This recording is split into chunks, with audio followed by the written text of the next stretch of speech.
সময়ের ব্যবধানে জানি না যে কোনখানে, সময়ের ব্যবধানে জানি না যে কোনখানে, কোথায় কেমন আছো যে এখন,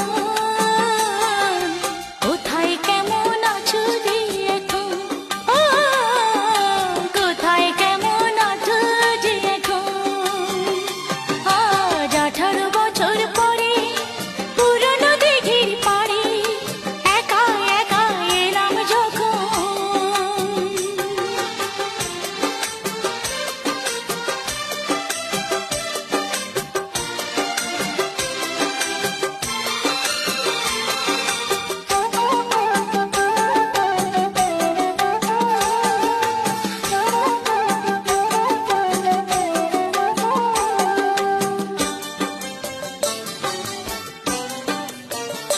যখন